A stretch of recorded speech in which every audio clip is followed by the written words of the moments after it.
ഇന്ത്യയുടെ ഓസ്ട്രേലിയൻ ടൂറിന് വേണ്ടിയിട്ടുള്ള ODI T20I സ്ക്വാഡിനെ പ്രഖ്യാപിച്ചിരിക്കുകയാണ്.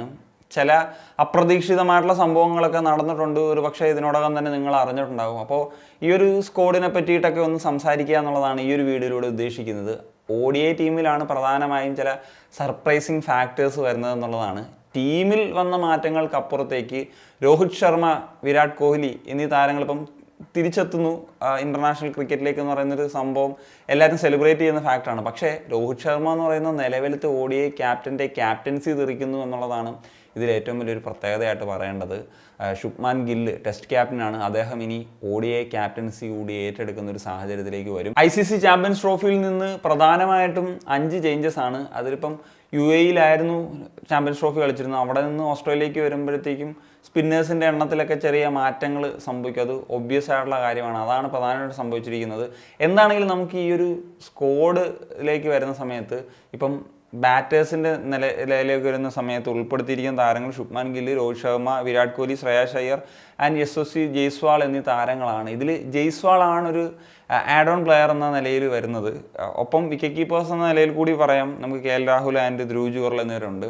ഇതിൽ ഋഷഭ് പന്തിൻ്റെ പകരക്കാരൻ എന്ന നിലയിലാണ് ധ്രുവ് ജുറൽ എത്തുന്നത്. അതുപോലെ ജയ്സ്വാൾ ഒരു എക്സ്ട്രാ ബാറ്റർ എന്ന നിലയിൽ എത്തുകയും ചെയ്യുന്നു എന്നുള്ളതാണ്. അപ്പം മുമ്പ് ചില റൂമേഴ്സും കാര്യങ്ങളൊക്കെ ഉണ്ടായിരുന്നു, ഒരു പക്ഷേ അഭിഷേക് ശർമ്മയും സഞ്ജു സാംസണും ഈ ഒരു ടീമിലേക്ക് ഇടം പിടിക്കും എന്നുള്ളത്. പക്ഷേ അവർ രണ്ടുപേരും ഇടം പിടിക്കുന്നില്ല എന്നുള്ളതാണ്. ജയ്സ്വാളും ജുറലുമാണ് ആ റോളിലേക്ക് എത്തുന്നത്. അപ്പം സഞ്ജു സാംസൺ എന്തുകൊണ്ട് എത്തുന്നില്ല? കാരണം അദ്ദേഹത്തിൻ്റെ ലേറ്റസ്റ്റ് ODIയിലേക്ക് റെക്കോർഡ് മികച്ചതായിരുന്നു. സൗത്ത് ആഫ്രിക്ക സീരീസിലെ സെഞ്ചുറിയൊക്കെ നേടിയിരുന്നു. അപ്പം ഇതിൽ അജിത് അഗാർക്കർ പറഞ്ഞിട്ടുള്ള ഒരു കാര്യം, സഞ്ജു സാംസൺ ഒരു ടോപ്പ് ഓർഡർ ബാറ്റ്സ്മാൻ ആണ്. അപ്പോൾ നിലവിലത്തെ സാഹചര്യത്തിൽ ODI ക്രിക്കറ്റിൽ ഒരു മിഡിൽ ഓർഡർ ബാറ്റ്സ്മാനെയാണ് ആവശ്യം. എന്താണ് ഇപ്പോൾ ജയ്സ്വാളൊക്കെ ടീമിലുണ്ടെങ്കിൽ പോലും അദ്ദേഹത്തിന് അവസരം കിട്ടാനുള്ള സാധ്യതയില്ല. കാരണം രോഹിത് ശർമ്മയും വിരാട് കോഹ്ലിയും ശുഭ്മാൻ ഗില്ലും ഒക്കെ നിൽക്കുന്ന ഒരു സാഹചര്യത്തിൽ. അപ്പം ആ ഒരു സാഹചര്യത്തിലേക്ക് വരുന്ന സമയത്ത് ആവശ്യം ധ്രുവ് ജുറലിനെ പോലെ ലോവർ മിഡിൽ ഓർഡറിൽ കളിക്കാൻ പറ്റുന്ന ഒരു ബാറ്ററെയാണ്. അപ്പം KL രാഹുൽ ആണ് മെയിൻ വിക്കറ്റ് കീപ്പറായിട്ടുണ്ടാകുക. അപ്പോൾ ആ സാഹചര്യത്തിൽ ആ ഒരു താരത്തിന് കളിക്കാൻ പറ്റാത്ത സാഹചര്യം വന്നാലായിരിക്കുമല്ലോ ജുറലിന് അവസരം കിട്ടും. അപ്പോൾ ജുറൽ പ്രത്യേകിച്ച് ലാസ്റ്റ് ടെസ്റ്റ് മാച്ചിലൊക്കെ നല്ല പെർഫോമൻസ് നടത്തി നിൽക്കുകയാണ്. അപ്പം ഈ ഒരു കാര്യം കൂടി പരിഗണിച്ചൊന്നും അറിയത്തില്ല. എന്താണെങ്കിലും ജുറലിനാണ് ഒരു അവസരം കിട്ടുന്നത്. പിന്നെ വേറെ കാര്യം എന്ന് വെച്ച് കഴിഞ്ഞാൽ സഞ്ജു സാംസൺ ഏഷ്യ കപ്പ് T20യിൽ ഒരു മിഡിൽ ഓർഡറിലൊക്കെയാണ് കളിച്ചത്. അതിന് അജിത് അഗാർക്കർ തന്നെ മറുപടി പറയുന്നുണ്ട്. ODIയിലെയും T20യിലെയും സാഹചര്യങ്ങളൊക്കെ വ്യത്യസ്തമാണ് എന്നുള്ള തരത്തിൽ. ഇതിൽ മറ്റൊരു കാര്യം കൂടി പറയണം, ശ്രേയസ് അയ്യർ ടീമിലേക്ക് എത്തുമ്പോൾ അദ്ദേഹത്തെ വൈസ് ക്യാപ്റ്റൻ കൂടിയാക്കുന്നു എന്ന് പറയുന്നൊരു കാര്യം കൂടി ഇതിലുണ്ട്. ഇനി നമുക്ക് ഓൾറൗണ്ടേഴ്സിലേക്ക് വരുന്ന സമയത്ത് ഇപ്പം ഏഷ്യ കപ്പ് സ്ക്വാഡിൽ 4 ഓൾറൗണ്ടേഴ്സ് ആയിരുന്നു ഉണ്ടായിരുന്നെങ്കിൽ, ഞാൻ മുമ്പ് പറഞ്ഞ പോലെ ബാറ്റേഴ്സിൻ്റെ കാര്യത്തിൽ ഒരു അഡീഷൻ നടത്തുമ്പോഴത്തേക്കും ഓൾറൗണ്ടേഴ്സിൻ്റെ കാര്യത്തിൽ ഒരാളുടെ എണ്ണം വെട്ടി കുറയ്ക്കുന്നു. അക്സർ പട്ടേൽ, നിതീഷ് കുമാർ റെഡ്ഡി ആൻഡ് വാഷിംഗ്ടൺ സുന്ദർ എന്നിവരാണ് വരുന്നത്. ഇതിൽ നിതീഷ് കുമാറാണ് ഒരു പുതിയ അഡീഷൻ എന്ന നിലയിൽ ടീമിലേക്ക് വരുന്നത്, ചാമ്പ്യൻസ് ട്രോഫിയിൽ നിന്ന് ഇല്ലാത്ത താരം എന്ന നിലയിൽ. ഇതിൽ ഹർദിക് പാണ്ഡ്യയ്ക്ക് പകരമായിരിക്കണം നിതീഷ് കുമാർ എത്തുന്നത്. എന്നാൽ രവീന്ദ്ര ജഡേജയുടെ ഒരു സ്ഥാനം നഷ്ടപ്പെടുന്നു എന്നുള്ളതാണ് ഇതിൽ ഏറ്റവും പ്രത്യേകത. ഇപ്പം ടെസ്റ്റ് ക്രിക്കറ്റിലൊക്കെ നല്ല ഫോമിൽ കളിക്കുന്ന ഒരു താരമാണ്. അദ്ദേഹം ഓൾറെഡി T20 കളി മതിയാക്കിയതാണ്.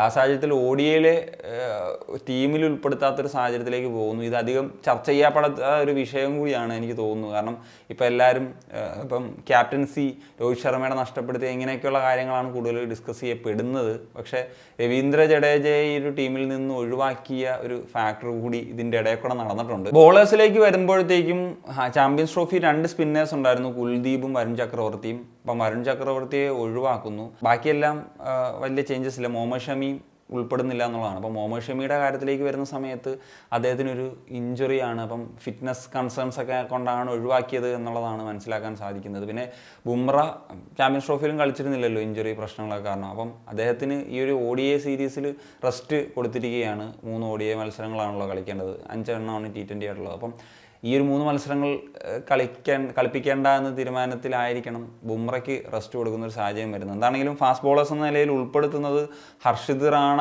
ഇപ്പം ബുംറയ്ക്ക് പകരം ചാമ്പ്യൻസ് ട്രോഫിയിൽ ഓൾറെഡി ഉൾപ്പെട്ട താരമാണ്.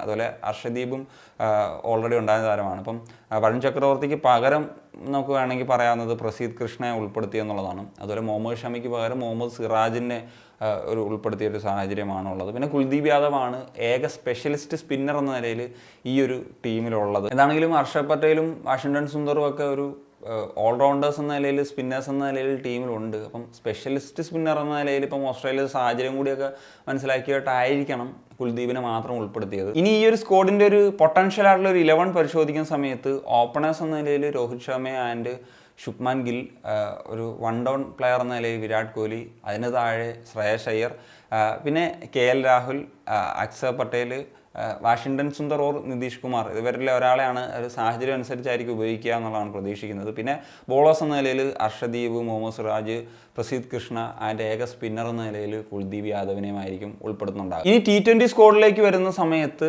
16 പേരെ അടങ്ങുന്ന ഒരു സ്ക്വാഡാണ് പ്രഖ്യാപിച്ചിരുന്നത്. ഏഷ്യ കപ്പ് 15 പേരടങ്ങുന്ന ഒരു സ്ക്വാഡായിരുന്നു ഉണ്ടായിരുന്നെങ്കിൽ ഒരു പ്ലെയറെ കൂടി ഇതിൽ ആഡ് ഓൺ നടത്തുന്നു. പിന്നെ ഒഴിവാകുന്ന ഒരു താരം എന്ന് പറഞ്ഞാൽ ഹർദിക് പാണ്ഡ്യയാണ്. അത് ഇഞ്ചുറി മൂലം മാത്രമാണ് ഒഴിവാകുന്നൊരു സാഹചര്യത്തിലേക്ക് വന്നത്, അല്ലായിരുന്നെങ്കിൽ അദ്ദേഹവും ഉൾപ്പെട്ടേനെ. അപ്പോൾ ഹർദിക് പാണ്ഡ്യയ്ക്ക് പകരം നിതീഷ് കുമാറിനെയാണ് ഉൾപ്പെടുത്തുന്നത്. അതുപോലെ ഒരു എക്സ്ട്രാ ഓൾറൗണ്ടർ എന്ന നിലയിൽ വാഷിംഗ്ടൺ സുന്ദറിനെ കൂടി ഉൾപ്പെടുത്തുന്നുണ്ട്.